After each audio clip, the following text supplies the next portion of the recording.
Ah, Yeah. yeah, I just can't. I don't know if I have the energy for all that. I think it's going to be 20 minutes, give or take a minute. Oh, is it short? Is that short? Well, that's a live question. So Well, get her in, it's get her not in the long. conversation. She's a conversationalist. If you get her going, What do you normally do? What do you like? Which kind of format? it's 20 to 30, Yeah. between 20 and 40 minutes, depending on the guests. Yeah. Okay. And if the guest is super boring, then I like, Uh-oh. thank you. Put a sock in him. He's done. Boring, she just set the bar for you, so don't look at the clock. There's no commentary on you, by the way. All right, take it when you're ready. So we're going to intro to this camera here, right over here, intro here, Liv, intro here. Yeah. Outro here. If you want to say anything directly to the camera, Sean, that's your camera over there. Okay. It would be fun. It'd be fun to be boring. Yeah. I've never been accused of being boring. I think that'd be fun. It'd be different. Please don't It'd be a get change of pace. Maybe let me see how boring I can be. Say, oh my God, he was so boring. Challenge her on that. Right. Okay. Here we go. I love humor, by the way. She loves Oh. humor. So, She doesn't yeah. seem like it, but she loves it. No. Yep, Who is your? So just tell me for a second. Like, what would you say like is your main audience? How would you describe them? I don't have an answer for That's that. the thing. It's a very good question. Yeah. That's the thing about podcasting. Podcasting does not stay in a lane, and that's a problem with the business because there's no. I would actually, can I say something about that? Because Liv Yes. didn't answer the question. Yeah. I know her audience, and it's a really good audience. If they have, as Liv said, a good sense of humor in general, very good sense of humor, and they are doers. They're all entrepreneurs, or they do things in life. Okay. They're not just passive and angry, and and Yeah. that's the problem we have in Denmark. That Yeah. people who are critical, Yeah.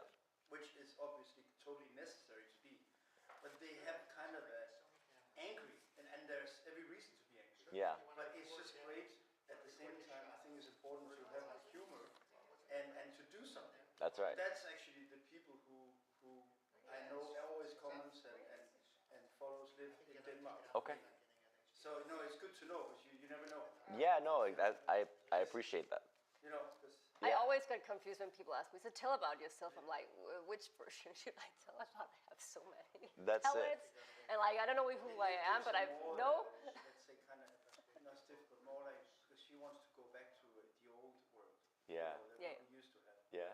Where our parents grew up. Ah. Me too in many ways. But Yeah. the new world is great too. But Yeah. that's why. But she's just. If you want this to she's stay more like that. This do into vertical it could be interesting if you could get something into humor as well. Because Sure. I don't know. This can do Yeah. No. Perfect. But oh man, I must be tired. I just blanked on what I was gonna say. Okay. No, again. I was gonna say the worst question interviewers ask: introduce yourself. Oh god. I'm like, it would be the worst question for me too. Let's start with number Yeah. 3. Start with number 3 question. I'm like, the one thing as an interviewer you should be able to do is introduce me. Like the one thing is like, I'm in a job interview right now. if you have nothing else to ask, you should at least be able to say like, I like your work because I read this or saw this or heard about this. Like something. Don't make me introduce myself because it's like the worst feeling, right? So please do that. Hit her with it, introduce yourself. Let's get a reaction. Let's see if you can take it. All right, here we go. Have fun. I know that was probably her first question.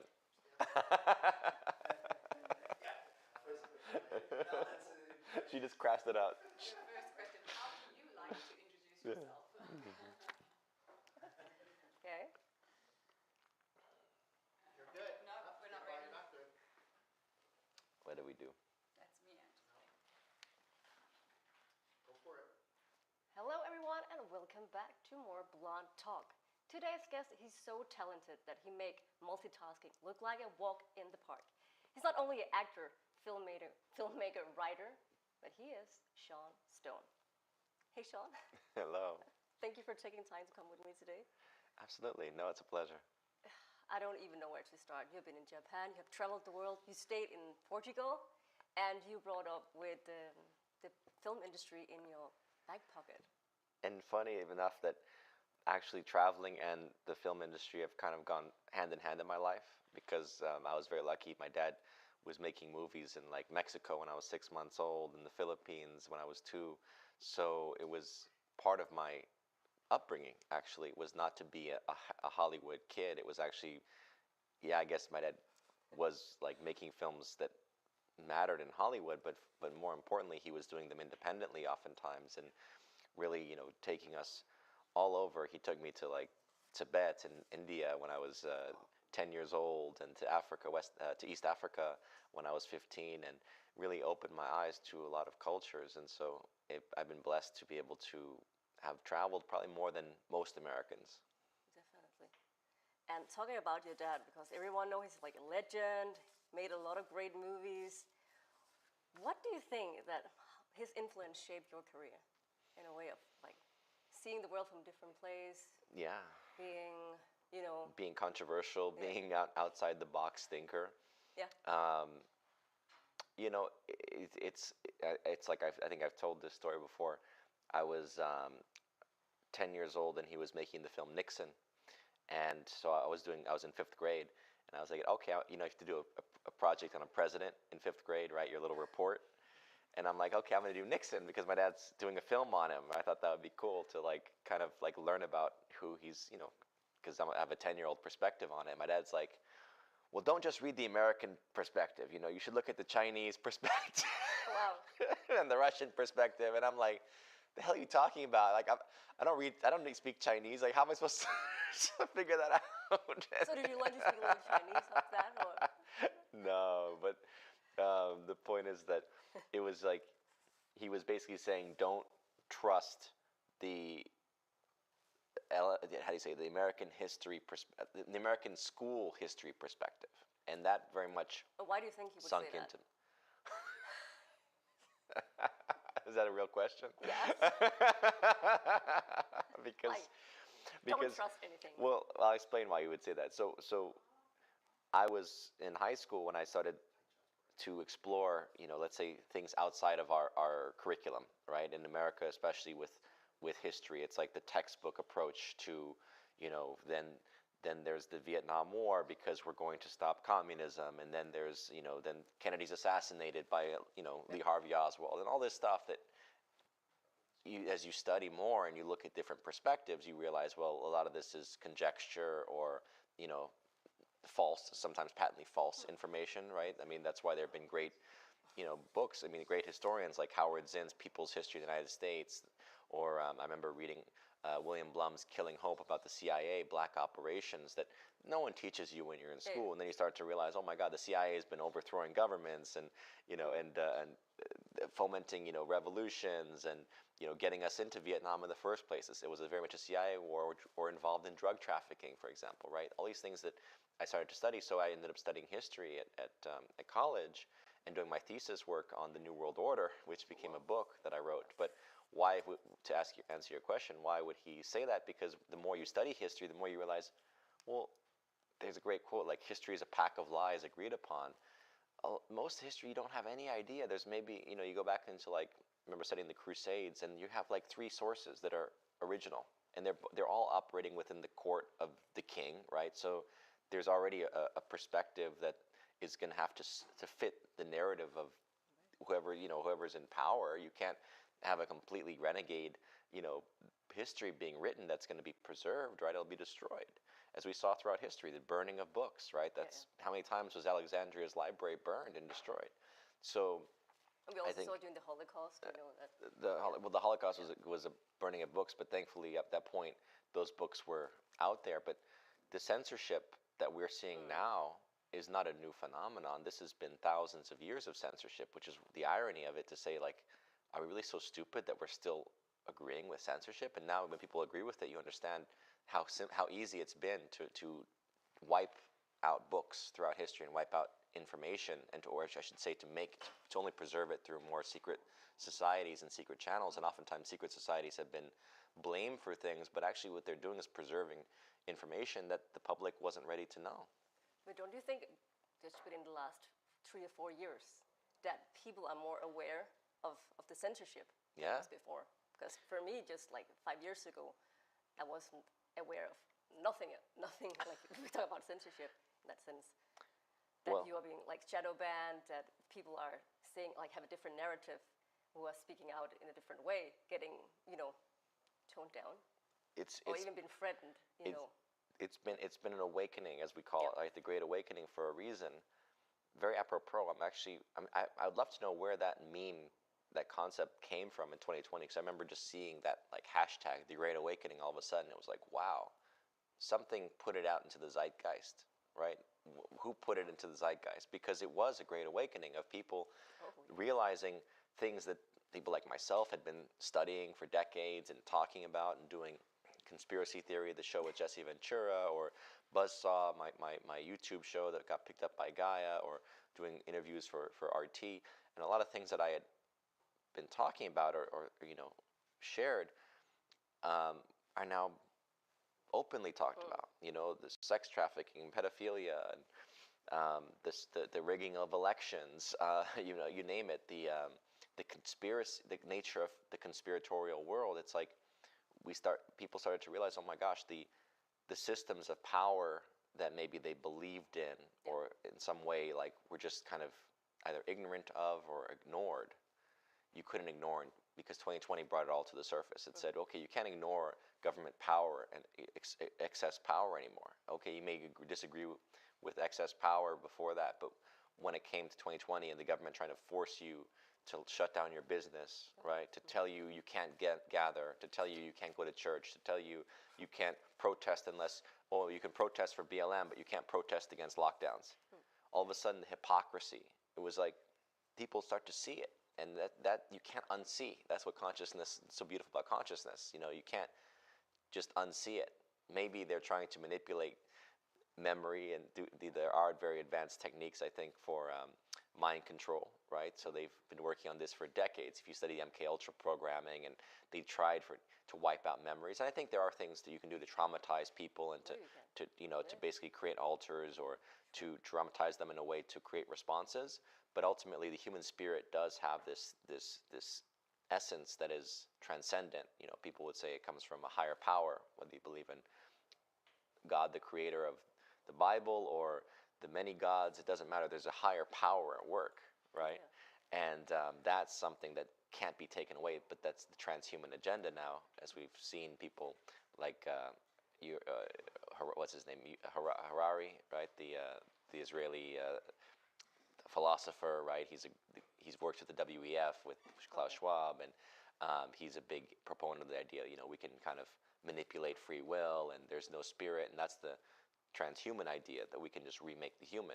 But it's also this own nothing and be happy. It's like Klaus Schwab as well talk about that. Yeah. It's the future, and everyone, if a government sign up to the BEF, like the World Economic Forum, if you talk about that this is the future in 2030. Yeah. How do you see that?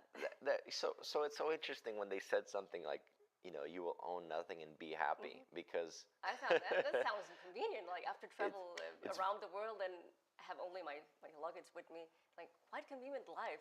But I'm not sure that I would like that in the end. Well, it's a very Brave New World kind of mentality, I would say. It's like so the interesting thing is that there is truth when you study how trusts work and the family ownership foundations and things like this. There is, I think, a quote from, it might be Rockefeller or the Rothschilds, but it's like, you actually own nothing, control everything. Because by using trusts, and that's what a lot of powerful people and rich people do, is they use trusts to protect themselves, right? It's like you want to separate yourself from the actual ownership, because then you can have a distance, an arm's length, but you want to control it. So there is truth to the wealthy perspective of not owning but controlling. But when Schwab says that to you, he's to you being the peasants from their perspective, right? These sort of the peons that they want to control. So they're not saying you will own nothing and control everything. They're saying you will own nothing and be happy with what we give you. Yeah. You see, that's their mentality, and that's very much. It's always been about this dynamic of controlling the population. That's what governments have been there for. It's like going back to kingship before, and then the kings were given by divine. And they basically assumed divine right. That was going to the Roman Empire. The emperors were always gods, actually. And then when the emperors passed to the kings then became like appointed by God. So they were representatives of God, and then we shifted from kingships in the last century or so, except for England, to democracies, right? So the state became God, and in many people's mentality, it's like they still worship the state. They still look at the state as God, and it's like, oh, the state can tell you what to do because they are I think God. we're brought up with that mentality that the state is your comfort. Yes, And it's that's, I think, what most people think. it's the the social safety concept, and as many people have argued for a long time, the problem with socialism is anything that's given to you by, by let's say the parent figure, right? Your parents give you the car, they can take it away from you. The government gives you the money, or they give you the privilege, or they give you the right, they can take it away from you. In America, we defined it totally opposite, because Jefferson, in particular, with the Declaration of Independence, but then the ethos of the Founding Fathers was, no, we empower the government, we the people, because God gave us the rights. Yeah. And so God gives you the rights. So the government didn't give me the right to breathe, to live, to be happy. God gave me the right. But that's a good structure you have here, because it's That's right. different it's only in the United States. It has to become global. The United States, phenomenon of the United States, and this concept of God giving us the right to pursue life, liberty, and happiness, right? That has to be globalized so that we can have a revolution of the mind, and then political as well, to basically say, give the middle finger to the government and say, no, you work for us. You're our employee. But talking about that, because still, people in the U.S. don't know how happy they are. They have so much freedom. They are really spoiled, looking for, like, outside from a European perspective. Yeah. You have so many rights. You have a great setup. You have a great constitution. And I don't know what I'm talking about that, but we should actually go back to the filmmaking because We're entitled. No, it's my favorite criticism. When I travel, sometimes Europeans are like, you're entitled. I'm like, we're Americans. Like, we just have like this feeling of like, what, like, is it entitlement to say what you want? Yes. And if something, to basically assume that you have the right to do something unless you're told otherwise? Or you are unless brought up in a great society. And also the children, if you go out in the street, people are friendly with you. They're like, hey, how was your day? How is everything? The kids are brought up like to give compliments. It's totally different mindset that we're coming from. It's like if you're saying hi to people like good morning, where I'm coming from is like, what do you want from me? Hey, back up, stranger. It's just the mentality you have over here that is so interesting. It's the freedom. There is this truth. I remember, growing up, and we used to say it's a free country. I don't know if people say that anymore, especially during COVID, especially. No one said that, but I think that's still the ethos and the spirit of what makes America work, and why it's been such an amazing model that at one level everyone wants to come and experience, and many people want to live, get the citizenship, right? And at the same time, there's a lot of resentment too. It creates resentment and jealousy, just like Anywhere. what is if you have a beautiful son, and then the other brothers are maybe jealous of him. It's just like that's the problem that America faces oftentimes is pettiness, petty jealousy, because there is this problem America has done where at one level we have a great constitution and principle of what we're supposed to be as a republic. We also have a deep state that has perpetuated the worst of America. So it's like the beautiful son that's become that in some ways it's not is representing. huh? It's not representing. It's not the mass. it's not the American No, people, but it's exactly like the arrogance of America, the militarism of America, the bullying of America. All the things that are the worst aspects have been used by what you could call the deep state. This again, I mentioned the CIA, black operations, the militarism, the pushing of of war as a policy, basically, of America trying to bully itself. And it doesn't even. The irony is that it would probably be worse if it was any other country doing it. It would probably be worse, because America still, no matter, even when we do things that are so flawed and wrong, there's still like something within the ethos of the American people that look at how we've been responding to Trump. Trump was always against these endless wars, and the American people said, yeah, we want America first. We don't want to be going to war against Iraq, going to war against Syria, against all these countries. Like, what does that serve the American people? And that's when that ethos came in with Trump. and it's still to this day. That's why so many people went against, funding the Ukraine, saying why are we getting involved with this, Russia-Ukraine conflict? Find peace. The Israel war. It's like a lot of people saying just find peace. There is an instinct, I think, within America to say we need to come back to focusing on our needs and ourselves, and stop projecting power through bombs and destruction and force. But when you're talking about that MK Ultra, FBI, and all this, for most people, I think they will think that you are like a conspiracy. It's a lot of conspiracies, and most people cannot relate to this. Yeah. I still think a lot of people think that they're living on the surface, everything is great. The government has control over everything. They want the best for us. So what you're talking about, I think, can be quite extreme to most people. Well, what you just said, the government has control over everything. That should scare you. I mean, the fact is, we are in a world of so much surveillance, right? And I don't think people can even fathom where we're going with this total panopticon of surveillance. Essentially, it goes on. It doesn't have to be like a human being doing it. This is all feeding an AI system of ideally total information awareness. That was actually what was talked about right after 9/11. They were trying to create an office. I think it was called like Total Information Awareness or something to that effect. And it was actually shut down because it was too obvious what they were trying to do. So they basically stepped it back. And then as soon as they shut that down, Facebook started. So Facebook, a lot of people suspect of having some military or at least government ties to its origin. And this idea of basically being able to source your information, but you surrender it, you consent to giving it. So it was like this data mining that started with, and that's what we saw. Like there've been documentaries talking about this, how people's opinions, their perspectives have been utilized for politics, for example, right? So we can, then you can know, okay, are you a Democrat or Republican? Do you lean this way with your views or that way? And fundamentally, as we know, most of our priorities come down to a few decisions, right? When it comes to like elections, for example, right? We come down to like a few issues that are really important to us. So the more you create a data mining, the easier it is to manipulate a society. And I mean, look, that's why so much censorship. We're talking about censorship. Why do you think that all this censorship happened in 2020? That you couldn't even say, hey, take hydroxychloroquine or ivermectin, if you're dealing with COVID, and it's like, that's medical misinformation. You're shut down. You're canceled. You're banned.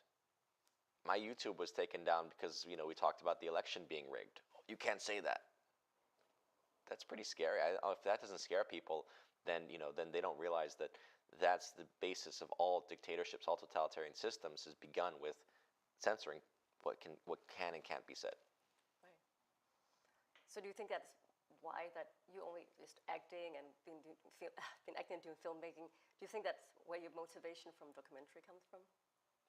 No, I mean, I did my first documentary at 18, 19. I was on the set of Alexander, doing the behind the scenes for my dad's film, and I did the little behind the scenes featurettes for Warner Brothers, and then I did a feature length called Fight Against Time, and that was very much a very intimate portrait of what the director goes through, and that was like conversations with my father all through the filming, and then reflecting on our relationship, reflecting on his career, all these. So it's a really nice, beautiful documentary. It's on YouTube now, and that was my first foray into documentary, because I always say, look, as a storyteller, I don't know if storytelling is the right word, because storyteller sounds like a liar, right?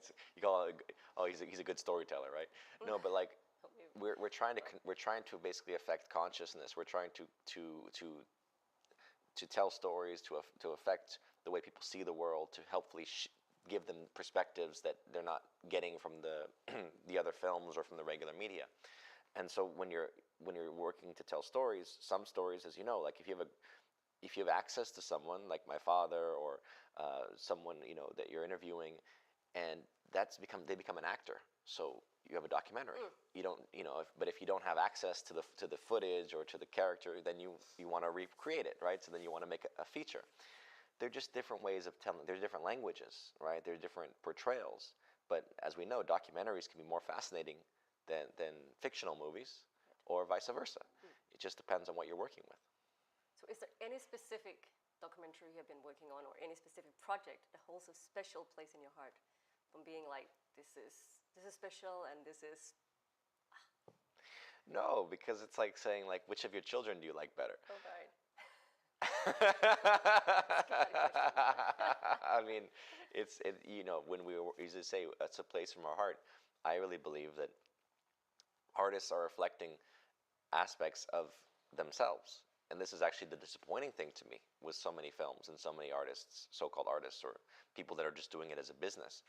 They don't have any, like, I don't know how deep they are as beings that are trying to actually portray something that's positive into the world, because you can see so much negative stuff now and so much darkness, and you're like, it's just empty. It's like empty. These people are empty. What are they actually putting into other people's consciousness? It's a very powerful thing. What you project into the world. You can poison the well, or you can add purity and purity of intention with what you're creating. So I've always just tried to create from what I'm going through in my journey, right? Whether it's ghost hunting or curious about aliens and the concepts like this, or doing documentaries like the last one, Best Kept Secret, was a docuseries about how I think the dark elite manipulate and control humanity using human trafficking and politics and mind control and and even spiritual techniques. So any of your new projects have anything with aliens, ghost hunting, or? No, these are old projects. I was like, these are all things I've looked at, but who knows where my path will take me. It's ultimately, I believe it's a dance. The universe, it's a co-creation. So if you're in alignment, the universe is going to say, okay, it's time for this one. And if it's not in alignment, the universe will say, not right now. So you have any special projects coming up? Any interesting secret projects coming up? Yeah, but I can't talk about it yet. All right.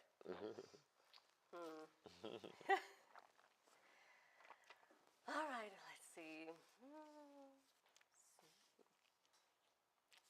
Yes, I have a last question for you. So, the time is almost up, but I have one last question. So, Sean, if your life were turned into a blockbuster movie and you were the head character, who would you cast? Me? What do you mean? You would What cast kind of yourself. question is that?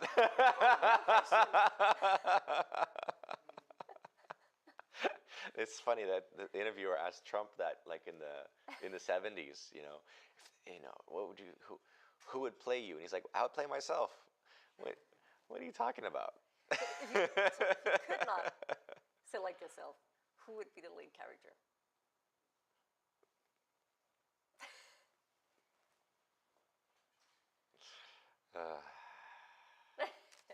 You'll have to wait and see. I have to wait. You got to buy a ticket like everybody else. That's awesome. I will take that. All right, Sean, thank you so much for coming here today. Oh, thank you so much for coming in here today and taking time to talk with me. I am looking forward to next time and see what more exciting project you have. All right.